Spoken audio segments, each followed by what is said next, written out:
Welcome to SKM academy. ये हमारा vectors का थर्ड लेक्चर है। इसमें हम dot product, cross product, projection of vectors, Cauchy squares and equality और कुछ प्रॉपर्टीज़ के बारे में पढ़ेंगे। Let us start. सबसे पहले डॉट प्रोडक्ट। डॉट प्रोडक्ट या फिर इसको बोलते हैं scalar product. Scalar product of vectors. ठीक है, क्या होती है डॉट प्रोडक्ट या scalar product? The scalar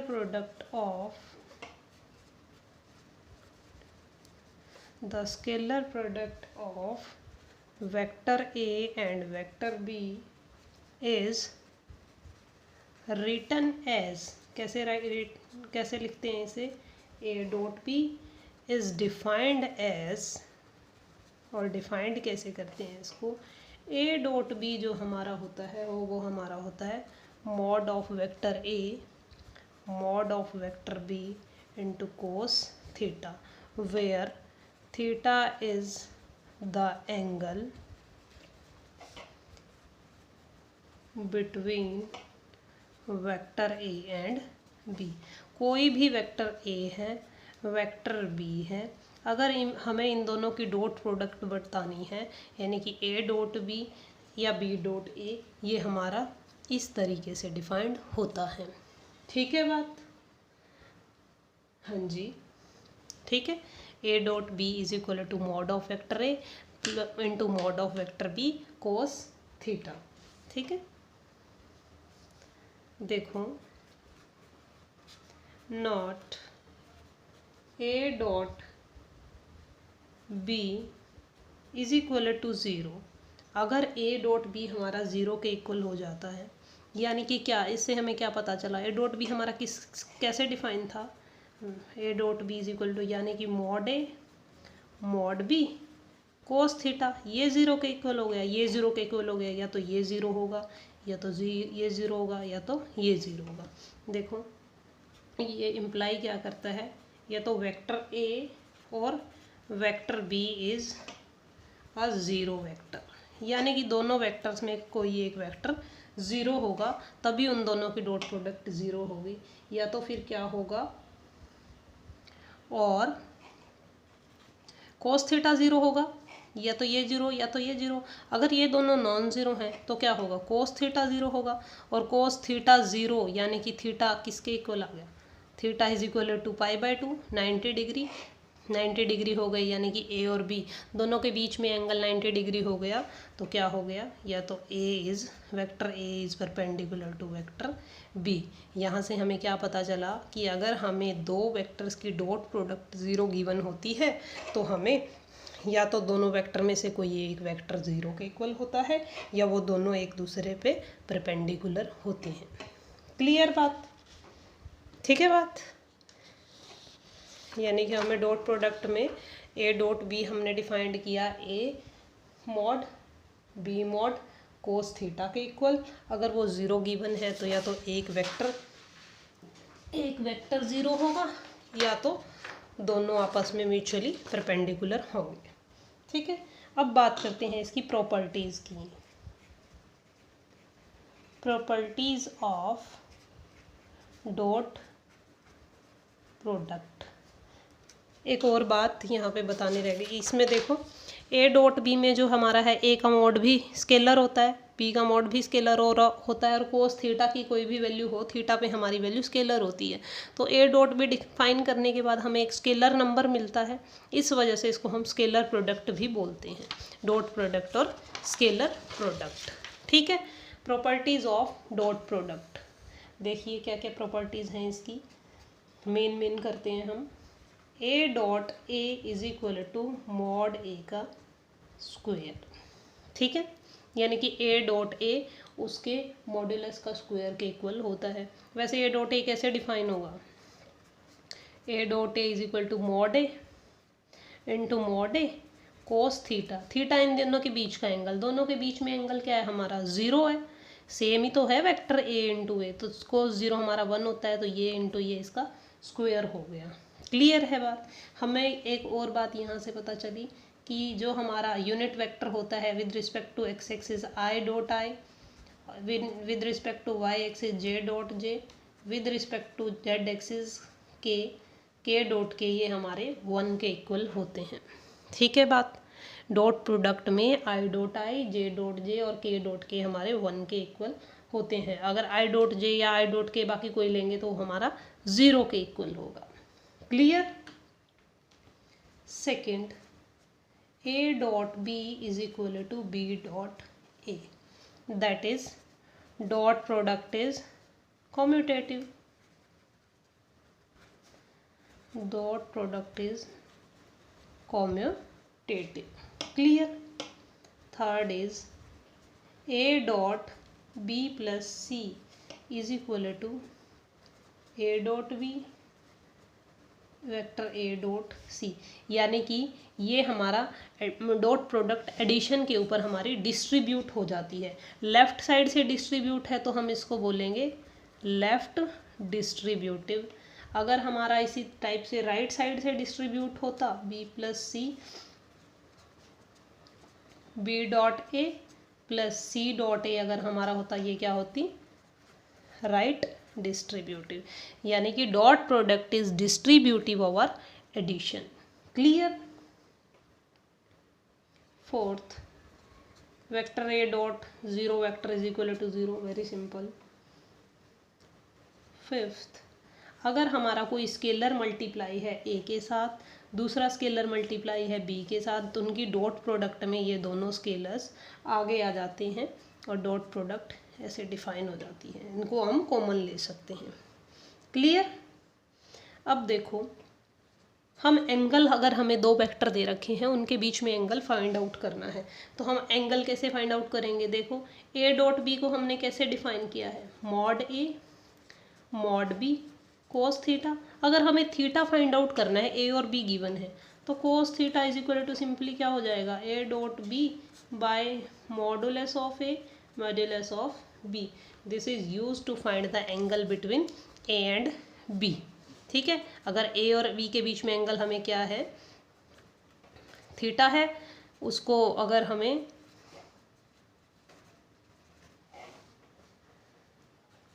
angle find out करना है तो हम इस फॉर्मूले को यूज़ करेंगे, angle between vector A and vector B। Clear है बात। ठीक है। अगर हमें दो वेक्टर गिवन है A और B कोई वेक्टर, हमें उनका बीच का एंगल निकालना है, तो हम यहीं से निकला है, ये कोई पार्टिकुलर स्पेशल फॉर्मूला नहीं है, यहीं से बना है ये फॉर्मूला। वैसे ये आप सबको लर्न होगा, ये यहाँ से हुआ है। ठीक है। इन कार्टेशियन फॉर्म में प्रोडक्ट कैसे होती है, इन कार्टेशियन फॉर्म में वेक्टर कैसे होते हैं। वेक्टर A हमारा किस फॉर्म का होता है, AXI AYJ और AZ के तरह का, एंड B किस तरह का होगा, B होगा हमारा BXI BYJ समथिंग BZ की। ऐसे होंगे दो वेक्टर। अगर हमें उनकी डॉट प्रोडक्ट फाइंड आउट करनी है, देन अगर हमें A डॉट B निकालना है तो I कंपोनेंट से I कंपोनेंट मल्टीप्लाई करेंगे तब 1 आएगा एक, तो यानी कि AX BX। I वाले को J से करेंगे 0, I वाले को K से करेंगे 0। अब Y वाले को करेंगे X I से करेंगे, सॉरी J यूनिट वेक्टर वाले को I से करेंगे 0, J वाले को J से करेंगे तब 1 आएगा, यानी कि AY BY AZ BZ। Clear है बात। ठीक है।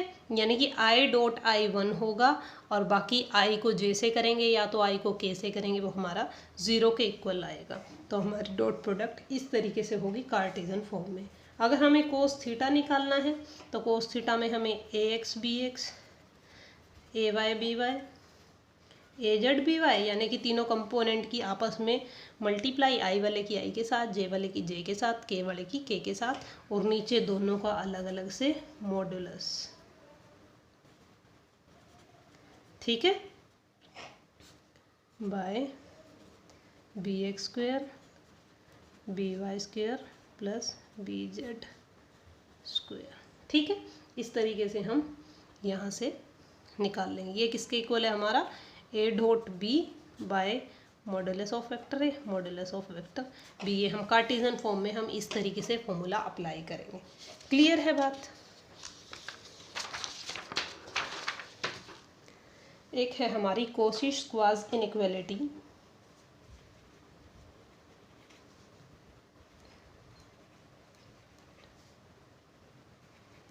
कोशी-स्क्वाज इनइक्वालिटी, कोशी-स्क्वाज इनइक्वालिटी क्या होती है? कोशी-स्क्वाज इनइक्वालिटी देखिए, ए डॉट बी का अगर हम स्क्वायर करें तो वो हमारा लेस देन इक्वल टू रहेगा mod of A square mod of B square. ये कहती है कोशी-स्क्वाज इनइक्वालिटी की ए डॉट बी का square less than equal to रहेगा mod of A square mod of B square के। देखो ये किस तरीके से आया। ए डॉट बी हमारा क्या होता है?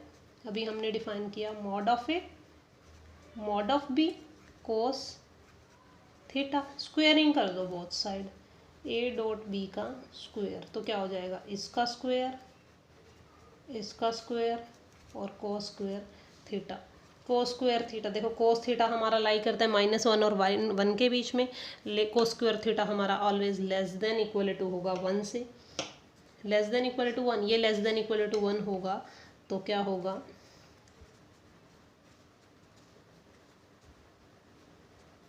B square cos square theta को हम लिख सकते हैं less than equal to mod of A square mod of B square. क्या आ गया? वही तो आ गई कोशी-स्क्वाज इनइक्वालिटी। ये हमारी ऐसे प्रूफ हो गई। ठीक है, ध्यान रखना है सिर्फ ये थोड़ा सा कि ये प्रॉपर्टीज ऐसे होती है, कई बार पूछ लिया जाता है पेपर में, या ये प्रॉपर्टी दे दी कि ये किसके इक्वल होगा, मतलब कुछ भी रिलेशन करके किसी भी तरीके से क्वेश्चन पूछा जा सकता है। क्लियर। एक क्वेश्चन करते हैं। A and B are two vectors. A and B are two unit vectors. देखो हमें स्टेटमेंट को पढ़ने के साथ साथ उसको साथ साथ में गिवन क्या है इस लाइन से हमें पता क्या चलता है, वो साथ साथ में हमें अपने दिमाग में बना लेना होता है इमेज कि A और B यूनिट वेक्टर गिवन है। हमें तभी पता चल जाएगा कि इन दोनों का मॉडुलस हमें 1 के इक्वल गिवन है। सच दैट किस तरीके से है ये vector? A + 2B and 5a - 4b are perpendicular to each other. ठीक है, ये एक दूसरे के परपेंडिकुलर है। Then angle between a and b क्या होगा? देखो ए और बी यूनिट वेक्टर है, दैट इज इक्वल टू 1। ये दोनों परपेंडिकुलर हैं एक दूसरे के, परपेंडिकुलर है। अभी हमने पढ़ी थी एक डेफिनेशन कि अगर डॉट प्रोडक्ट 0 हो जाती है कि तो अगर दो वेक्टर्स की डॉट प्रोडक्ट 0 है तो वो एक दूसरे के परपेंडिकुलर है, यानी कि ये परपेंडिकुलर हमें गिवन है। परपेंडिकुलर गिवन है तो क्या होगा? इन दोनों की डॉट प्रोडक्ट हमारी 0 के इक्वल आएगी। ठीक है, इनकी डॉट प्रोडक्ट किसके इक्वल होगी? 0 के इक्वल। करो डॉट प्रोडक्ट को सॉल्व, इसको इससे करेंगे, वेक्टर्स है ना अभी ये, square plus 10 a b is equal to b यही होता है, हम उसे लिख सकते हैं -4 AB, डॉट प्रोडक्ट में ये सेम ही होता है, -8 वेक्टर बी का स्क्वायर इज इक्वल टू 0।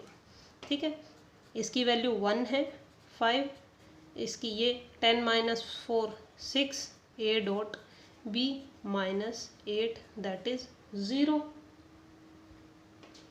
यानी कि A dot B 6 A dot B is equal to हमारा 3 -3 उधर जाके 3 A डॉट B हमारा किसके इक्वल आ गया? A dot B is equal to 1/2। ठीक है, A डॉट B किसके इक्वल होता है? Mod A mod B cos theta is equal to आ गया 1/2। मॉड ए और मॉड बी की वैल्यू 1 कोस थीटा किसके इक्वल आ गया? 1/2। कोस थीटा 1/2 किस पे होता है? कब होता है? जब थीटा की वैल्यू π/3 या तो फिर 60 डिग्री होती है। क्लियर बात? ठीक है, इस तरीके से हम इन सबको अप्लाई करेंगे जो जो हमने अभी सीखा है। क्लियर? अब बात करते हैं प्रोजेक्शन की। Projection of a vector on another vector.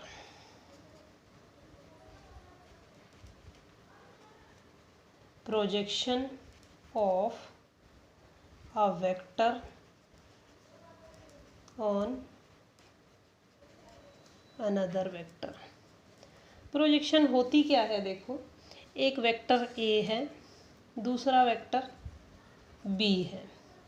Suppose यहाँ ऊपर से लाइट आती है इसके ऊपर इस तरीके से, तो इसकी जो यहाँ पे परछाई बनती है ना यहाँ तक, ये होती है प्रोजेक्शन। ठीक है, समझ में आई बात। दो वेक्टर हैं, एक वेक्टर ए है, दूसरा वेक्टर बी है। प्रोजेक्शन ऑफ बी ऑन ए क्या होगी, जब वेक्टर बी की तरफ से लाइट डालेंगे ना, तो जो इसकी परछाई बनेगी ना वेक्टर ए के ऊपर, उसको बोलते हैं हम प्रोजेक्शन ऑफ वेक्टर ए। अब देखना वो लगा के, इससे बेस किसके इक्वल आ जाएगा, कोस थीटा, यानी कि इसकी वैल्यू आ गई बी कोस थीटा, और ये पूरा हमारा वेक्टर ए है। तो देखो projection of vector b on vector a किसके इक्वल आ गई, मॉड बी कोस थीटा के इक्वल आ गई। और mod B cos theta, mod B cos theta को हम लिख सकते हैं मॉड ए से मल्टीप्लाई, मॉड ए से डिवाइड कर देंगे अगर हम इसे, तो क्या आ जाएगा A dot B by mod ए।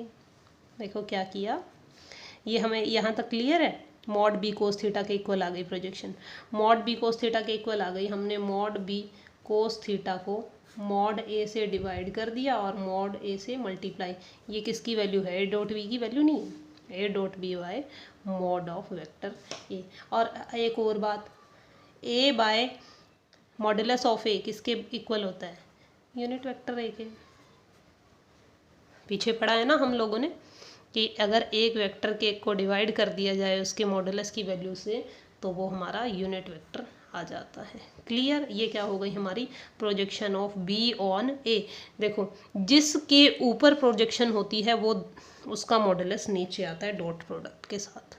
ठीक है, इसी टाइप से हमारी क्या हो गई, projection of a on b क्या हो गई, projection of a on b हो गई a dot B by mod b. ठीक है, जिसके ऊपर प्रोजेक्शन आ रही है यानी कि वो हमारा नीचे आएगा। ठीक है, ओके, इसको भी लिख सकते हैं A into B unit vector. Clear है बात, क्लियर। अब देखते हैं कंपोनेंट ऑफ वेक्टर कैसे होते हैं। कंपोनेंट्स ऑफ वेक्टर, ये सिर्फ विजुअलाइज करने के लिए है हम कि किस तरीके से सारी बातें होती हैं। देखो एक हमने वेक्टर लिया कोई भी ए वेक्टर, ठीक है, ये कोई भी ए पॉइंट है, पी ले लिया पॉइंट, और ये ए वेक्टर ले लिया ओ पी को। ठीक है, इसके हमने ले लिए ए एक्स ए वाई ए जेड, इसके कंपोनेंट ले लिए। ये हमारा एक्स एक्सिस, ये वाई एक्सिस और ये जेड एक्सिस। देखो अब यहाँ से जो इसकी प्रोजेक्शन होगी एक्स एक्सिस के ऊपर, वो क्या होगा हमारा ए एक्स होगा। जो वाई एक्सिस के ऊपर प्रोजेक्शन होगी वो हमारा क्या होगा ए वाई होगा, और जो जेड एक्सिस के ऊपर बनेगी वो हमारा क्या होगा ए जेड होगी, ये लेंथ। ठीक है, जो ये हमारे कंपोनेंट होते हैं ये और कुछ ना हो गए हमारी प्रोजेक्शन ही होती, ये हमारी प्रोजेक्शन ही होती है एक्स एक्सिस वाई एक्सिस और जेड एक्सिस के ऊपर। समझ में आई बात। देखो एक बार दोबारा से, पी कोई भी पॉइंट है जो वेक्टर ए को बनाता है, ओ ए जिसका पोजीशन वेक्टर है पी पॉइंट का, तो जो पी से हमारी एक्स पे प्रोजेक्शन जाएगी, शेडी तो एक तरह से एक्स पे पी पॉइंट की वैल्यू, वो हमारी क्या है projection of a on x axis. ये हमारी है प्रोजेक्शन ऑफ जो सेकंड कंपोनेंट है, ये हमारा है projection of a on y axis, और ये हमारा है projection of a on z axis. Clear, ठीक है। लिखो ये बात, चलो लिख लेते हैं। ax is projection of vector a on x-axis and ay is projection of vector a on y-axis and az is projection of vector a on z-axis। Clear, clear है बात। देखो एक और बात, हमारा वेक्टर जो a है वो कैसे लिखा हुआ है, ax i ay j az के। ax हमारा क्या है, वेक्टर a इंटू आई ही तो है हमारा ax। वेक्टर इनटू में यूनिट वेक्टर, जिसकी प्रोजेक्शन है उसका, उस जिसके ऊपर प्रोजेक्शन है उसका यूनिट वेक्टर ले लिया तो वो क्या हो गई, ये प्रोजेक्शन हो गई ना एक्स एक्सिस के ऊपर। इसको हम लिख सकते हैं vector a into unit vector on y axis into j, a vector a into k, ये हमारा के यूनिट वेक्टर। समझ में आई। हमने ए एक्स को ए आई के, ए वेक्टर ए की मल्टीप्लाई आई के साथ लिख दिया, यानी कि ये प्रोजेक्शन है हमारी एक्स एक्सिस के ऊपर। इस तरीके से हम इसको लिख सकते हैं। क्लियर है बात, क्लियर है। चलो आगे चलते हैं। आगे हम करेंगे क्रॉस प्रोडक्ट। आज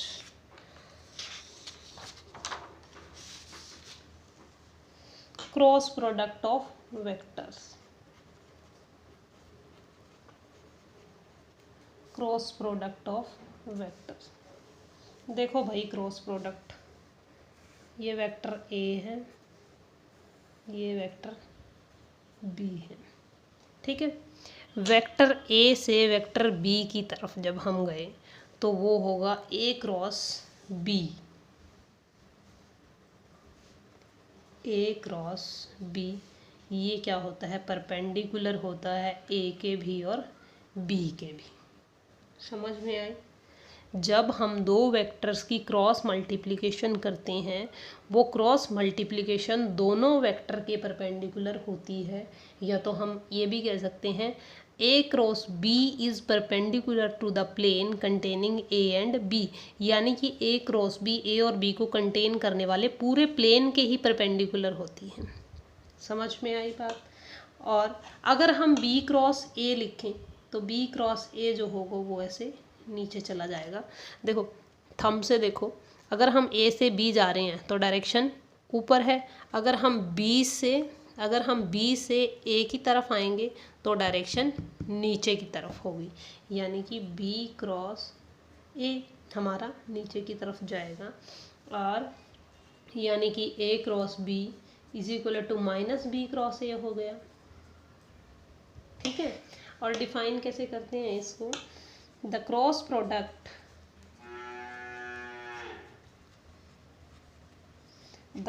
product of two vectors A and B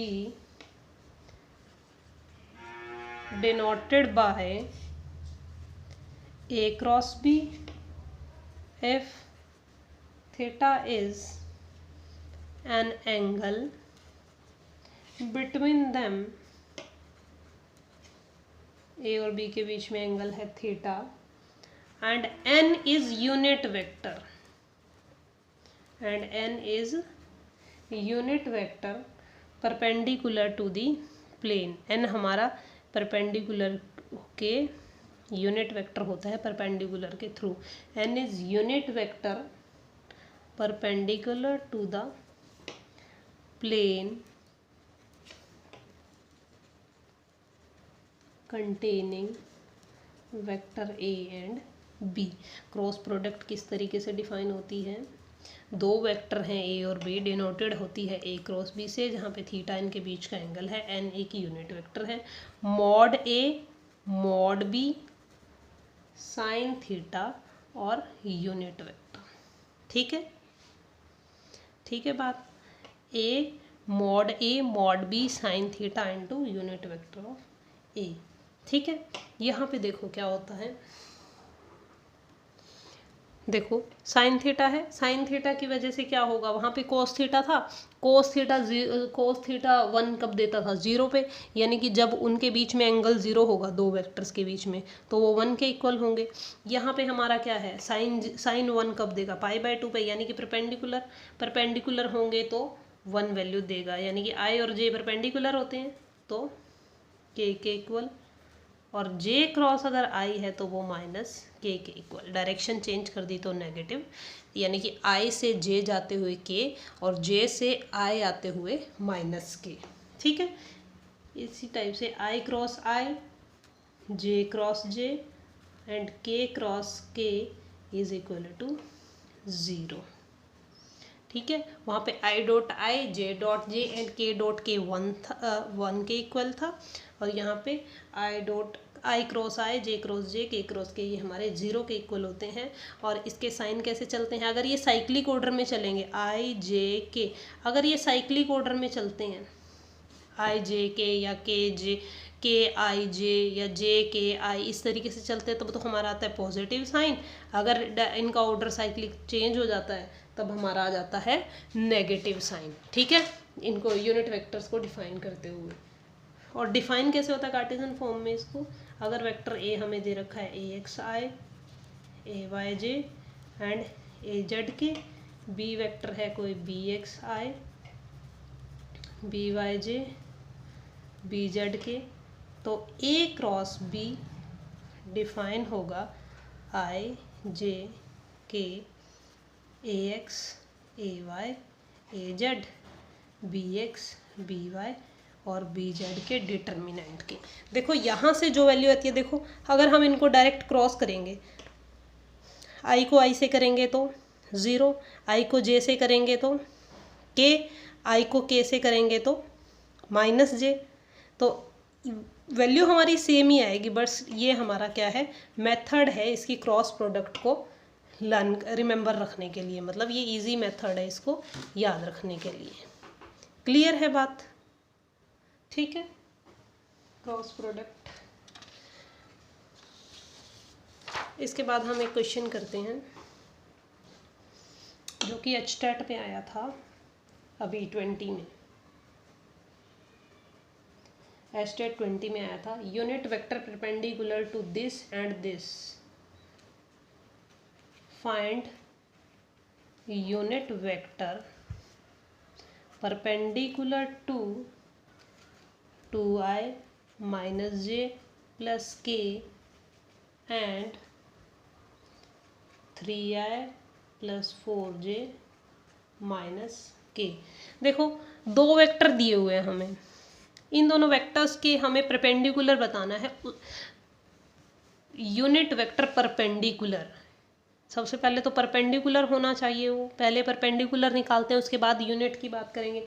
देखो दो वेक्टर होते हैं जो सपोज a एंड b दो वेक्टर हैं, हमने इसको a मान लिया, इसको b मान लिया, दो वेक्टर हैं, उनका परपेंडिकुलर कौन होता है, अभी हमने किया कि a क्रॉस b जो होता है वो इन दोनों के ऊपर क्या होता है, परपेंडिकुलर होता है।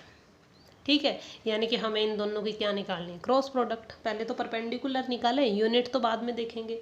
देखो तो क्या होगा, a क्रॉस b, यानी कि हम इसको मान के चल रहे हैं a, इसको मान के चल रहे हैं b।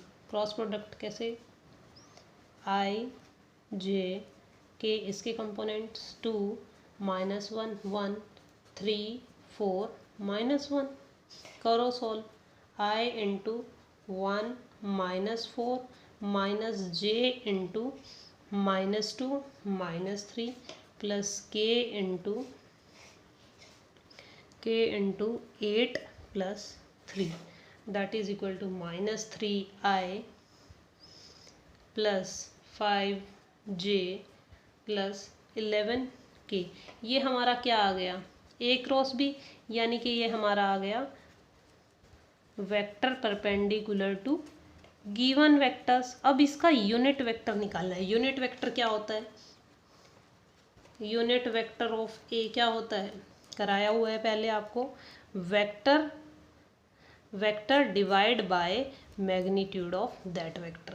तो यूनिट वेक्टर निकालो इस वेक्टर का, यूनिट वेक्टर क्या होगा, -3i प्लस 5j 11k के नीचे आएगा square root of 9 25 121 minus 3i 5j 11k कितना हो जाएगा ये स्क्वायर रूट 155। ये हमारा आंसर आ गया। क्लियर है बात। चलो इसके बाद कुछ प्रॉपर्टीज़ करते हैं क्रॉस प्रोडक्ट की। Properties of cross product.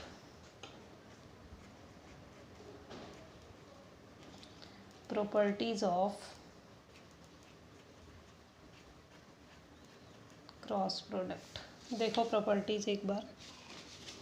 First property हमने पहले भी कर लिया, vector product is not commutative. Vector product is not commutative. देखो जो क्रॉस प्रोडक्ट है उसमें आंसर हमें क्या मिलता है, वेक्टर मिलता है, क्योंकि डिटर्मिनेंट आई जे के साथ वो वैल्यूज रख के निकालते हैं तो हमें एक वेक्टर मिलता है, तो इसको हम वेक्टर प्रोडक्ट भी बोलते हैं। ये नॉट कम्यूटेटिव है, that is A cross B is not equal to B cross A. और हमें पता है ए क्रॉस बी किसके इक्वल होता है, A cross B is equal to minus of B cross A के इक्वल होता है। ठीक है।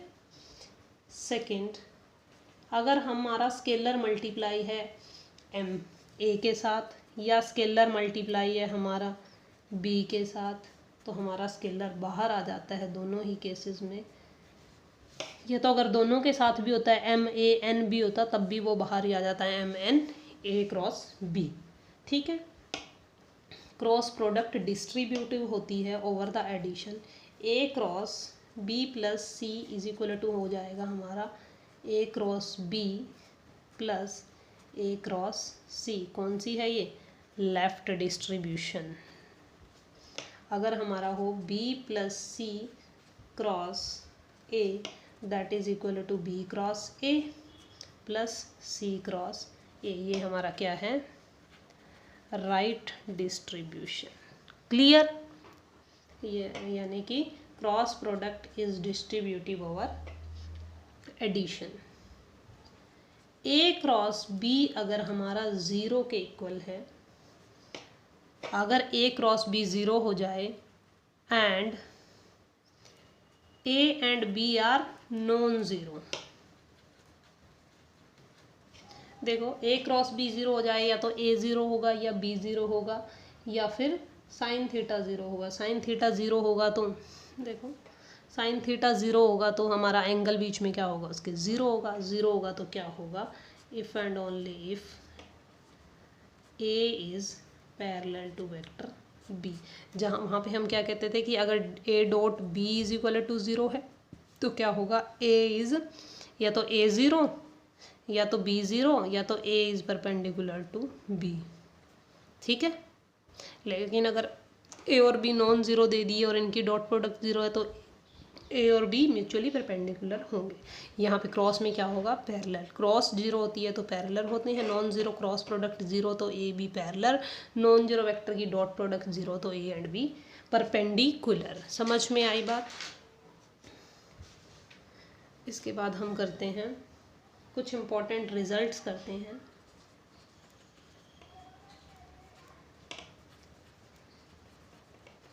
रिजल्ट्स, सबसे पहला, the area of parallelogram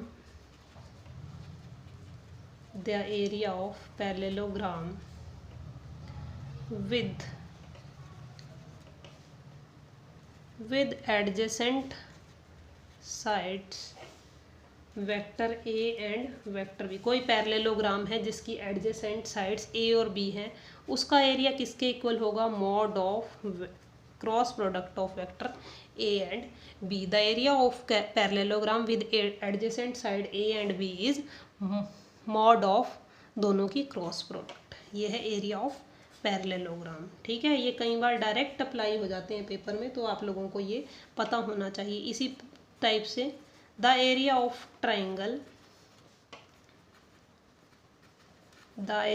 triangle with adjacent sides A and B is, triangle में क्या हो जाएगा, ये हाफ हो जाएगा, half of A cross B का मॉड। क्लियर बात। ठीक है। अगर हमें ए बी सी दे रखे हैं vector, the area of triangle A B C दे रखे हैं, तो क्या होगा 1/2 mod of A B cross A C और 1/2 B C cross B A और 1/2 सी बी क्रॉस सी ए। इस टाइप से देखो, यहाँ वही बात है वैसे ही है, लेकिन अगर साइड्स दे रखी हैं हमें, या तो कंपोनेंट्स दे रखे हैं तीनों, कोऑर्डिनेट्स दे रखे हैं तीनों पॉइंट्स ए बी सी के, तब हम इससे निकालेंगे। एडजेसेंट साइड्स ही हैं, देखो ये ए बी और ए सी, ए पॉइंट पे मीट कर रहे हैं दोनों, ये बी से या सी से, ये होता है हमारा एरिया ऑफ ट्राइंगल। ठीक है, एक और रह गई है। अगर हमें दे रखा हो पैरेललोग्राम के डायगोनल्स दे रखे हों, fourth the area of a parallelogram, वहाँ पे क्या था, एडजेसेंट साइड्स दे रखी हैं अगर, लेकिन यहाँ पे क्या है, अगर हमें डायगोनल्स दे रखे हैं, the area of parallelogram with diagonals, हमें उसके डायगोनल्स बता दिए ए और वेक्टर बी है, तब एरिया क्या होगा 1/2 ए क्रॉस बी। साइड्स हैं अगर एडजेसेंट साइड, तब तो ए क्रॉस बी होगा, लेकिन अगर डायगोनल्स दे रखे हैं तो 1/2 ए क्रॉस बी होगा। क्लियर है बात? ये चार पांच फॉर्मूले हैं जो आपको याद रखने हैं, आपके काम आएंगे। एक है लैग्रेंजेस इनइक्वालिटी,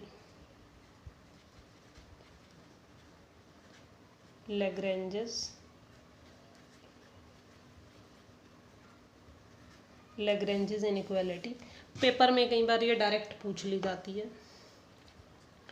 ए क्रॉस बी का स्क्वायर किसके इक्वल होता है, mod of A square mod of B square minus A dot B का होल स्क्वायर। ये आपको याद रखनी है, इसका सॉल्यूशन भी हो जाता है, कोई ज़्यादा मुश्किल नहीं है। इसकी वैल्यू अगर हम पुट करेंगे तो ये इसी के इक्वल आ जाएगा। क्लियर है? आज के लिए इतना ही, मिलते हैं अगली वीडियो में। Hope you like the video, share and subscribe.